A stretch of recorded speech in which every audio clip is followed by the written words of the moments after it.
बिस्मिल्लाहिर्रहमानिर्रहीम। Dear student, अस्सलाम वालेकुम। डियर स्टूडेंट, आज आप सिंपल हार्मोनिक मोशन के बारे में सीखेंगे। सिंपल हार्मोनिक मोशन क्या है इसके बारे में सीखेंगे। तो बेसिकली सिंपल हार्मोनिक मोशन में आगे इसकी तीन जो है वो टाइप्स हैं, तीन किस्म के जो हैं वो इसमें हम सिंपल हार्मोनिक मोशन को तीन तरीके से जो है वो एक्सप्लेन करते हैं। नंबर वन है mass attach to the spring, यानी स्प्रिंग के साथ बंधे हुए मैस की जो मोशन होती है वो सिंपल हार्मोनिक मोशन को भी यानी उसको उसकी वजाहत करती है। Ball and bowl system second one पे है, ball and bowl system. Ball और बाउल सिस्टम भी जो है वो सिंपल हार्मोनिक मोशन को एक्सप्लेन करता है। नंबर थ्री है motion of a simple pendulum, यानी कि एक सिंपल पेंडुलम की जो मोशन होती है वो भी सिंपल हार्मोनिक मोशन को जो है एक्सप्लेन करती है। तो सिंपल हार्मोनिक मोशन क्या है, इसके हम डिफाइन इसको किस तरीके से करेंगे। लेट्स हम इसकी डेफिनेशन करते हैं कि सिंपल हार्मोनिक मोशन क्या है। Simple harmonic motion simple harmonic motion simple harmonic motion is जो सिंपल हार्मोनिक मोशन होता है is a true and fro true and fro motion. True and fro mean आगे पीछे जो है वो एक मीन पोजीशन के ऊपर आगे पीछे अपनी हरकत को दोहराना है। ट्रू एंड फ्रो आगे पीछे की जो oscillatory motion, true and fro oscillatory motion. True and fro motion जिस तरह आप यूँ समझ लें कि एक झूले की जो मोशन होती है, जो क्रेडल की जो मोशन होती है, झूले की जो मोशन होती है, यानी एक फिक्स पॉइंट पे ये झूला होता है। जब हम इसको इस तरीके से आगे पीछे जो है वो यानी इसको दोहराते हैं झूले की मोशन को, इसको यूँ थोड़ा सा पुश करेंगे तो ये एक ही पोजीशन के इर्द गिर्द जो है वो अपनी पोजीशन को बार बार जो है वो चेंज कर रहा होगा। यानी simple harmonic motion is true and fro oscillatory motion in which acceleration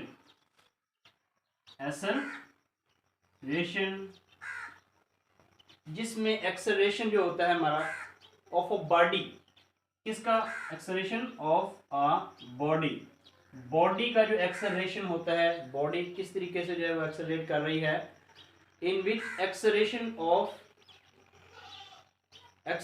body is directly proportional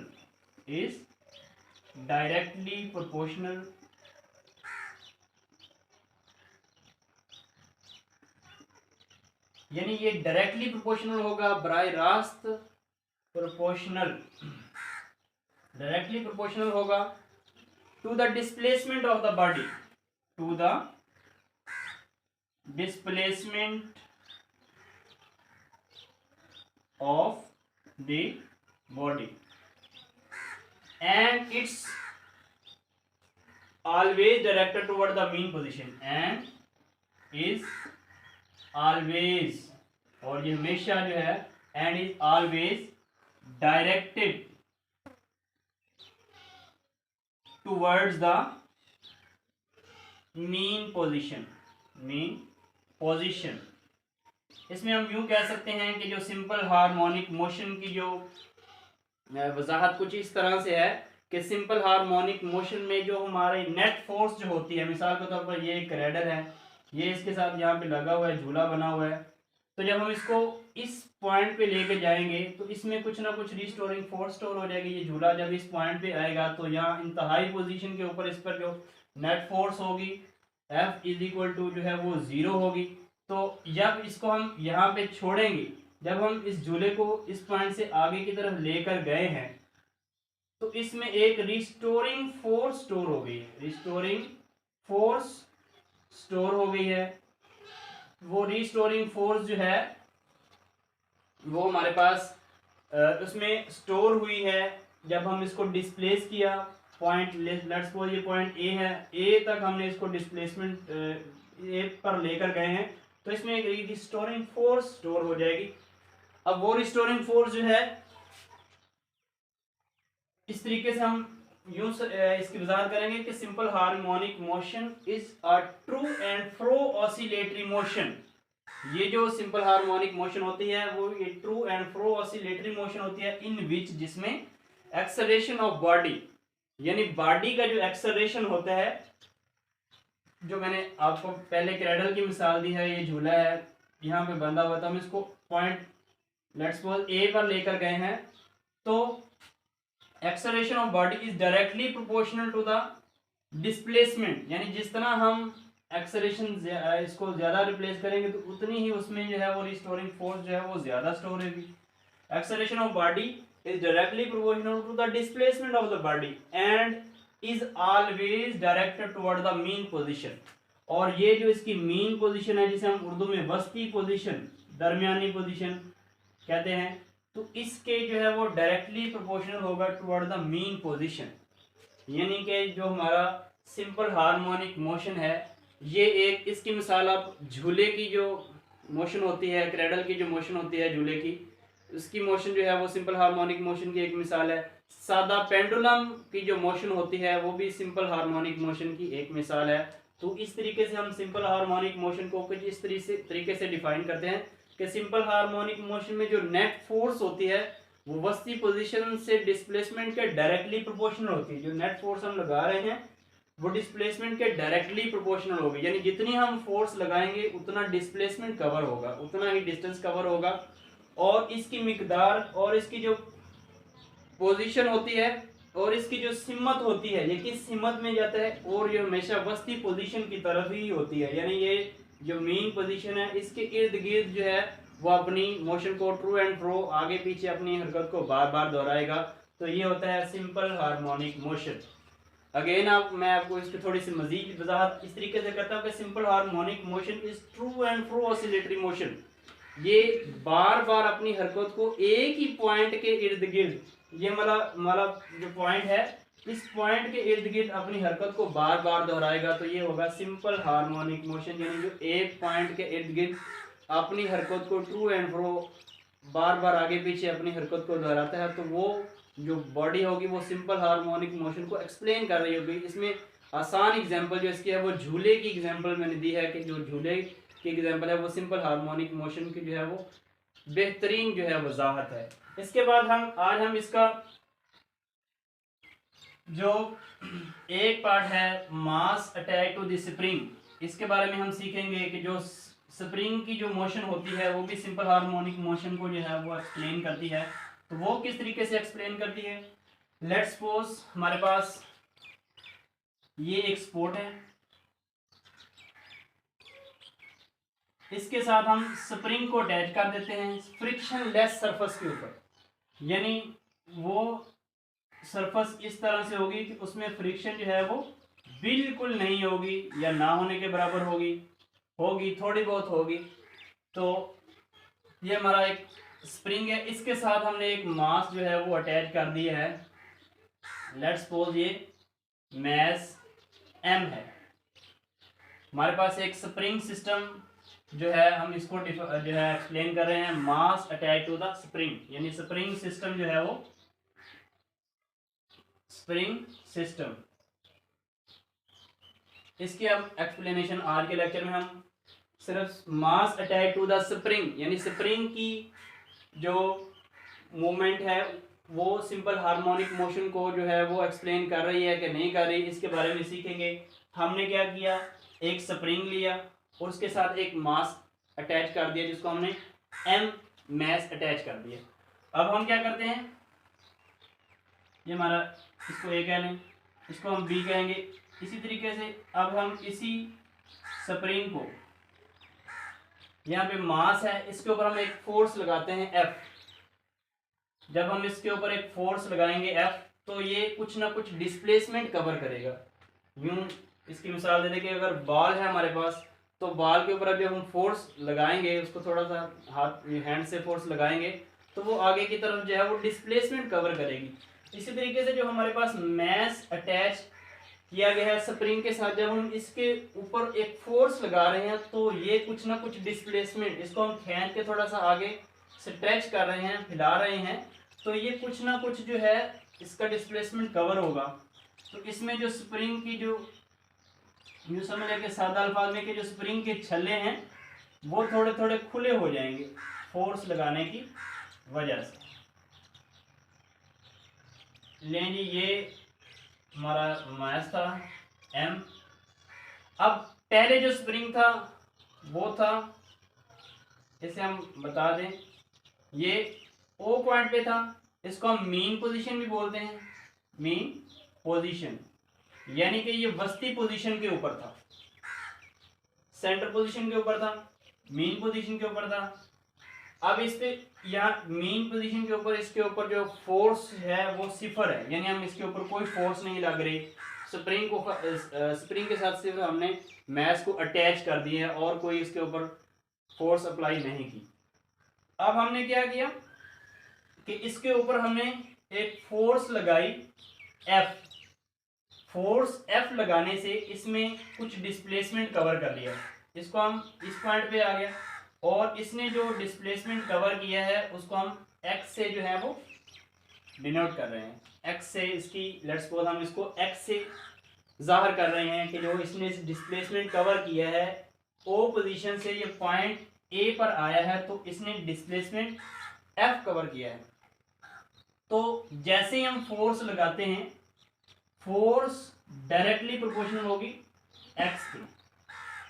it mean, इसका मतलब ये हुआ कि जैसे हम फोर्स ज्यादा लगा रहे हैं तो ये डिस्प्लेसमेंट ज्यादा कवर कर रहा है, यानी जो फोर्स जैसे जैसे हम बढ़ा रहे हैं तो ये डिस्प्लेसमेंट भी ज्यादा कवर कर रहा है। अब ये फोर्स डायरेक्टली प्रोपोर्शनल है डिस्प्लेसमेंट के।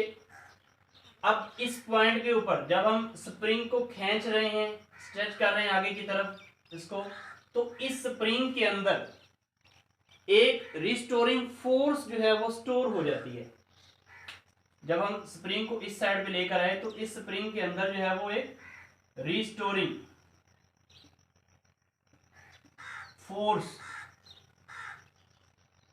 इसमें एक रिस्टोरिंग फोर्स जो है वो स्टोर हो गई है।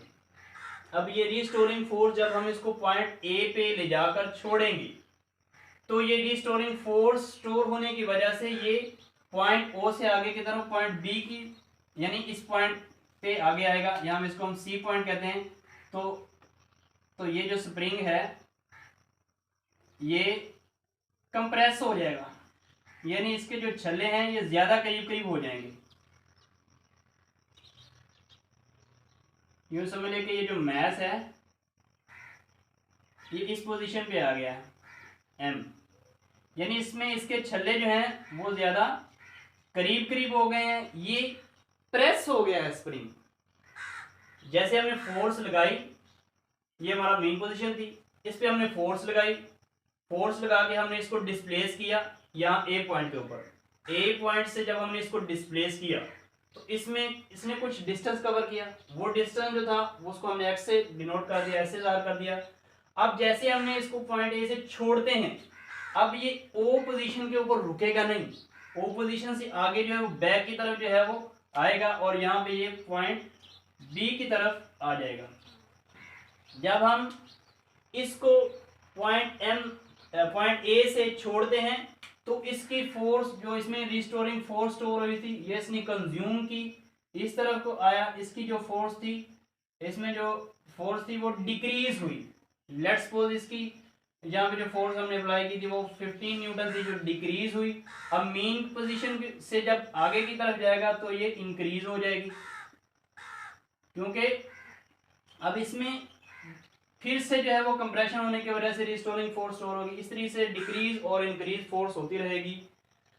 और हमारा जो पॉइंट एम बी है इस पे फिर थोड़ी देर के लिए रुकेगा, फिर स्प्रिंग आगे पीछे जो है वो हरकत करेगा। तो जो फोर्स की जो मिकदार है, जो फोर्स है वो डायरेक्टली प्रोपोर्शनल है एक्स के। यहाँ पे जो जब हम इसको स्ट्रेच करते हैं तो यहाँ पे हुक लॉ भी अप्लाई होता है। वो क्या कहते हैं कि स्प्रिंग कांस्टेंट को वो शो करता है कि F इज इक्वल टू, हम कहते हैं F, जब हम कांस्टेंट को ये प्रोपोर्शनलिटी के साइन को खत्म करते हैं तो हमें कोई ना कोई कांस्टेंट यूज करना पड़ता है, तो हम इसको लिखते हैं F is equal to minus k x. यानी हुक लॉ ये कहता है कि जब आप जितनी इसमें स्ट्रेस प्रोड्यूस करेंगे उतना उसमें स्ट्रेन भी पैदा होगा। तो इस तरीके से जो फोर्स है ये, यानी कि एक प्रोपोर्शनलिटी को साइन को खत्म करने के लिए हमने माइनस के एक्स लगा दिया, तो ये हुक लॉ को भी जो है वो इसमें अप्लाई हो रहा है कि जैसे जितना हम स्ट्रेस लगाएंगे उतना ही स्ट्रेन प्रोड्यूस होगा। तो वी नो दैट, इसको आप इक्वेशन नंबर 1 क्या लें, वी नो दैट, हमें पता है कि अबाउट मोशन सेकंड लॉ वो होता है F is equal to m a. जो न्यूटन का जो मोशन का कानून है वो F is equal to m a के इक्वल है, तो हम इसको इक्वेशन नंबर 2 कह लेते हैं। अब इसकी कंपेयरिंग कर लें आप, बाय कंपेयरिंग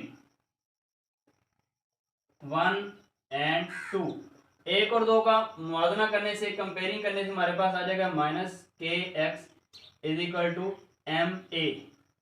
हमने जो फाइंड करना है, हमने ये शो करना है कि जो एक्सेलरेशन है वो डायरेक्टली प्रोपोर्शनल है एक्स के डिस्प्लेसमेंट के। तो यहाँ पे हमारे पास ए है, तो इस साइड पे ये जो एम मल्टीप्लाई और इधर आके डिवाइड हो जाएगा, तो हम इसको लिखेंगे ए, चलो मैं इसको इस तरीके से लिखता हूँ, ए इज इक्वल टू माइनस के ओवर एम इंटू एक्स। के यहाँ पे कांस्टेंट ऑफ प्रोपोर्शनैलिटी को शो करता है। के हमें बताता है कि स्प्रिंग जो है वो कितना हार्ड है और कितना सॉफ्ट है। जब के ज्यादा होगा, के उस सूरत में ज्यादा होगा जब स्प्रिंग ज्यादा हार्ड होगा, यानी कि जब स्प्रिंग जो है वो, स्प्रिंग अगर हार्ड होगा तो के की वैल्यू जो है वो ज्यादा होगी, और स्प्रिंग अगर सॉफ्ट होगा तो के की वैल्यू जो है वो डिक्रीज होगी, ये के की वैल्यू कम होगी। स्प्रिंग के हमें बताता है कि स्प्रिंग कितना हार्ड है और कितना जो है वो सॉफ्ट है। सॉफ्ट के लिए के की वैल्यू कम होगी और हार्ड के लिए के की वैल्यू ज़्यादा होगी। तो हम देखें इसको, हमने अब के की वैल्यू को, के को जो है वो हमने प्रोपोर्शनलिटी के साइन को ख़त्म करने के लिए के लगाया। के स्प्रिंग कांस्टेंट, ये जो यहाँ पे जो के लिखा गया है ये स्प्रिंग कांस्टेंट को शो कर रहा है, स्प्रिंग कांस्टेंट। अब के की वैल्यू और के और एम को हमने कांस्टेंट यूज कर लिया, और इसलिए हम कांस्टेंट की वैल्यू कोई एक मखसूस वैल्यू होती है। जिस तरीके से हमारे पास मैथ्स था तो मैथ्स की भी एक मखसूस वैल्यू होगी, यानी ये कांस्टेंट मिकदार होगी। इसी तरीके से के को हम जो है वो कांस्टेंट के तौर पर यूज करते हैं, तो एक्सेलरेशन जो है वो माइनस एक्स आ जाएगा, यानी के और एम ये जो है कांस्टेंट के तौर पर यूज किए गए। लेट्स सपोज हम ये कि 1 के इक्वल हैं, तो एक्सेलरेशन जो है वो डायरेक्टली प्रोपोर्शनल है एक्स के। ये जो नेगेटिव की साइन है यहाँ पे ये शो करती है कि जो नेगेटिव की साइन है ये शो करती है कि इसमें रीस्टोरिंग फोर्स स्टोर हो गई है। रीस्टोरिंग फोर्स क्या होती है, जो स्प्रिंग को जो है वस्ती पोजीशन की तरफ लेकर आती है, यूज से आगे की तरफ धकेलती है। ये रिस्टोरिंग फोर्स जब इसमें स्टोर हुई थी तो इसने बॉडी को मेन पोजीशन या वस्ती पोजीशन के ऊपर लेकर आई है, या इससे आगे की तरफ जो इसने धकेला है। तो इसी तरीके से हमने जो शो करना था, जो हमने जो बताना था कि जो हमारा सिंपल हार्मोनिक मोशन होता है उसमें जो ये एक ऐसी मोशन होती है जो किसी भी बॉडी की ट्रू एंड फ्रो आगे पीछे ऑसिलेटरी मोशन होती है, और इसमें एक्सेलरेशन ऑफ बॉडी जो होता है वो डायरेक्टली प्रोपोर्शनल होता है डिस्प्लेसमेंट के, और इसकी जो पोजीशन होती है वो मीन पोजीशन के आगे पीछे होती है। इसलिए जो है हमने डिस्प्लेसमेंट को एक्स से डिनोट किया है। इसमें जो चीज़ें थी m match type m displacement x, यहाँ पे ए ओ मीन पोजीशन और बी पोजीशन। इस तरीके से जो आज का हमारा टॉपिक था वो हमारा स्प्रिंग सिस्टम के बारे में था कि सिंपल हार्मोनिक मोशन में हम स्प्रिंग सिस्टम को कैसे डिफाइन करते हैं। तो उम्मीद है कि आपको आज का जो लेक्चर था वो समझ आ गया होगा। मैंने अपने अंदाज में बहुत अच्छे तरीके से आपको एक्सप्लेन करने की कोशिश की है।